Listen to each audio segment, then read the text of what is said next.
या कार्यक्रमाचे सर्व आयोजक मगापासून जे जे या ठिकाणी तयारीमध्ये गुंतलेले होते, या या सर्वांसाठी मी त्यांचं अभिनंदन आणि त्यांचं कौतुक करेन. त्या सगळ्या ज्यांनी याच्यासाठी श्रम घेतले त्या सर्वांचे.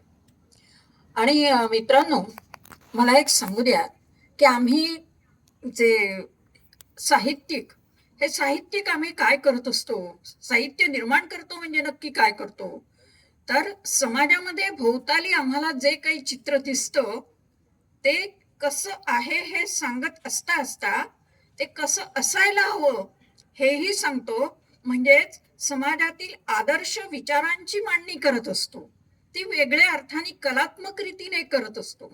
पण मला असं वाटतं की आम्ही नुसते लिहूनच थांबतो, परंतु पोलीस विभाग हे आमचे जे काही आदर्श मांडणी आहे ते प्रत्यक्ष जगतात, ते समाजामध्ये उतरवण्यासाठी जीवाचं रान करतात. अशा सर्व पोलीस विभागातील सर्वांच्या कार्याला आणि धैर्याला मी प्रथम अभिवादन करते आणि माझ्या विषयाकडे वळते. संस्कृतमध्ये वेदांमध्ये एक मंत्र आहे, ऐक्य मंत्र.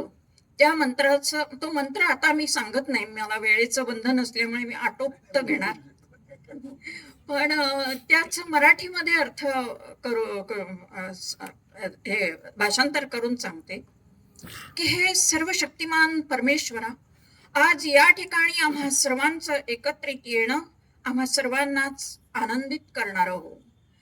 आमच्याकडून एकमेकांच्या सहकार्यानं मोठे मोठे पराक्रम घडवत, आमच्याकडून एकमेकांचा कधीही द्वेष न हो आणि आमचं अध्ययन आम्हाला अधिकाधिक दिवसेंदिवस तेजस्वी करो, अशी प्रार्थना करून मी आजच्या माझ्या विषयाकडे वळते की मराठी राजभाषा दिनाचा कुसुमाग्रजांचा जन्मदिवस.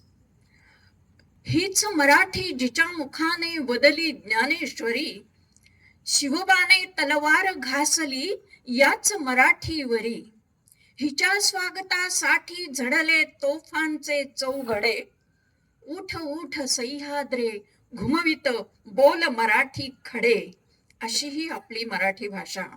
तिचा त्या मराठी भाषेचा गौरव दिन आज आहे. मित्रांनो, आपण हा गौरव दिन कशासाठी साजरा करायचा, का असं करावं लागतंय, मी तुम्हाला एक गोष्ट सांगते. एकदा पाश्चात्य लेखक जोसेफ लिओबम लेखकानं आपल्या आत्मचरित्रामध्ये एक छोटीशी गोष्ट नमूद केलेली आहे, त्याचा उल्लेख मी करते. की एकदा एका युनिव्हर्सिटीतून तरुण डिग्री घेऊन बाहेर पडला आणि त्यानं मनाशी विचार केला की माझं जीवन सामान्य लोकांसारखं नकोय, मला मी डिग्री घेऊन बाहेर पडलोय, माझं जीवन मला अतिशय उंचीवरून जगायचंय, सुखी जीवन करायचंय, मला अधिक चांगलं जीवन जगायचंय आणि समाधानी राहायचंय. मग या सुखी जीवनासाठी काय काय पाहिजे याची तो लिस्ट काढत बसला. कागदावरती त्याने लिस्ट काढली की मला चांगली नोकरी हवी, नोकरीमध्ये मला प्रमोशन हवं, माझ्या हाताखाली नोकर चाकर हवेत, चांगलं घर असावं, सुविद्य सुंदर पत्नी असावी, वगैरे वगैरे. त्याने आपल्या बुद्धीला पटणारी सगळी यादी तयार केली आणि तो एकांतात बसला की ही यादी तयार केलेली आहे, ती त्यातील सगळ्या गोष्टी मला मिळाल्या तर मी सुखी होईन का. आणि मग त्याच्या लक्षात आलं की नाही, ही सगळी यादी जरी मी मिळवली, यादीतील सगळ्या गोष्टी मी मिळवल्या तरी मी नाही सुखी होऊ शकणार, मला अजून काहीतरी पाहिजे. म्हणजे काय पाहिजे, त्याने आजूबाजूच्या जीवनाचं निरीक्षण केलं पण त्याला काही तो मुद्दा सापडे ना की मला अजून काय हवंय. मग त्याच्या लक्षात आलं की गावाच्या बाहेर खूप वर्ष जगलेला असा एक फकीर होता. मग याला जीवनाचा अधिकाधिक अनुभव आहे, हा कदाचित मला मार्गदर्शन करेल. म्हणून तो त्या फकीराकडे गेला आणि फकीराला सांगितलं की हे माझ्या सुखी जीवनासाठी आवश्यक असलेल्या सगळ्या गोष्टींचं ची मी यादी काढलेली आहे, ही बरोबर आहे का, वाचा आणि मला सांगा आणि मार्गदर्शन करा. फकीरानं ती यादी सगळी वाचली, तो हसला. त्या संपूर्ण यादीवरती त्यानं काट मारली आणि त्या काट मारलेल्या ओळीवरती 3 शब्द लिहिले फक्त, पीस ऑफ माइंड, मनाची शांती.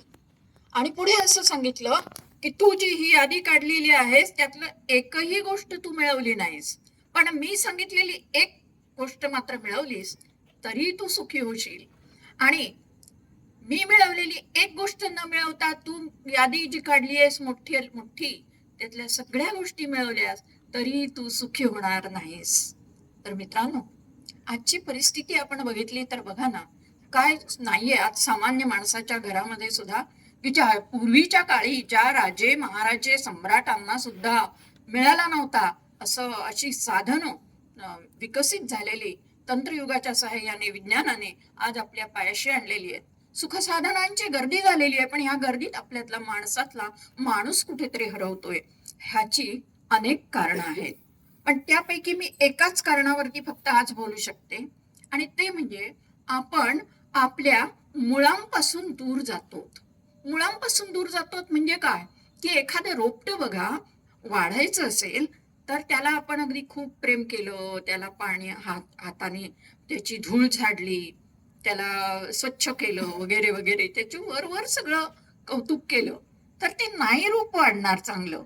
ते रोप व्यवस्थित वाढण्यासाठी त्याची मुळं कुठे आहेत ती शोधावी लागतात. त्या मुळांना खत पाणी घालावं लागतं, तर ते रोप चांगलं वाढतं.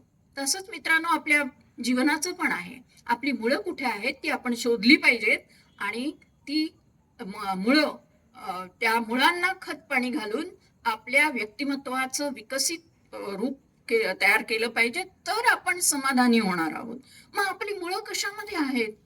तर आपली जी भाषा आहे ना, ही भाषा म्हणजे एक अक्षर नाही किंवा अक्षर आणि शब्द नाहीत, तर ती मानवी जीवनाच्या संस्कृतीशी निगडीत असते. म्हणजे असं की माणसं आपण जे जीवन जगतो त्या जगण्यातला भोवतालचा निसर्ग, इथलं लोकजीवन, इथली भाषा, इथले विचार, इथल्या कलाकृती, इथली संस्कृती, इथले आचार विचार या सगळ्याशी भाषा निगडीत असते. आणि ही जी संस्कृती आपली चालत आलेली असते, ती पूर्वजांपासून चालत आलेली असते, ती आपली मूळ असते.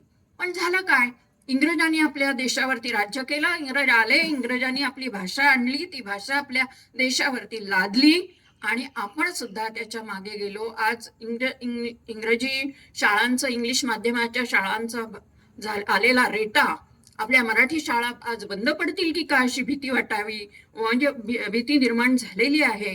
तर हे जे सगळं आहे ते काय होतंय हे सुद्धा मी एका उदाहरणावरून सांगते.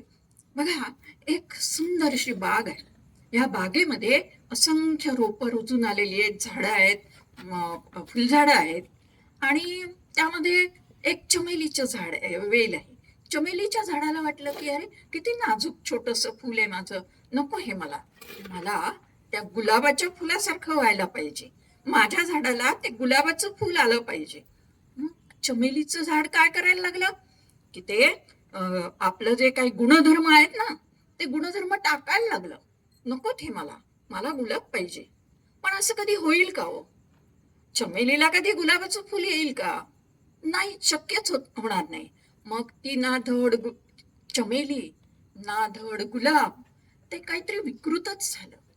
तसंच मित्रांनो, आपल्या जीवनाचं थोडंसं होतंय का बघूया, की आपली मुळं आपण विसरलो आणि इतरांच्या गोष्टी आपण स्वीकारायला लागलो.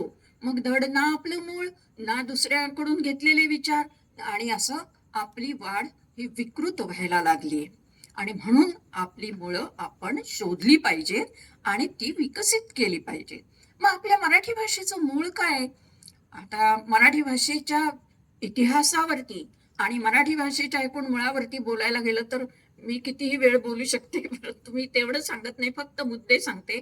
की पहिलं महानुभाव पंथाचं जे तत्वज्ञान आहे हे सगळं मराठी भाषेमध्ये. त्यानंतर संत वाङ्मयामध्ये ज्ञानेश्वरांनी लिहिलेली ज्ञानेश्वरी ही संपूर्ण जगामध्ये, मित्रांनो आपल्याला काय आहे आपल्याकडे हेच माहिती नसतं, तर संपूर्ण जगामध्ये तो अजोड ग्रंथ म्हणून मानली जाते. याचं कारण असं की कुठेही असं घडलेलं नाही की जे मराठी भाषेमध्ये घडलंय, की तत्वज्ञान त्यांनी भगवद्गीतेचं तत्वज्ञान काव्याच्या कोंदणातून सांगितलं, काव्यामधून मांडलं. तत्वज्ञान काव्यामधून सांगितलं गेलंय असं फक्त ज्ञानेश्वरीमध्ये आहे. आणि ज्ञानेश्वरांनी मांडलेले सपसायदानातले विचार आपण नेहमी ऐकतो. दुष्टांचा दुष्टपणा नष्ट होऊ देत, भूता परस्परे जडो, भूतांमध्ये प्राणी मात्रांमध्ये स्नेहाची भावना वाढीला लागू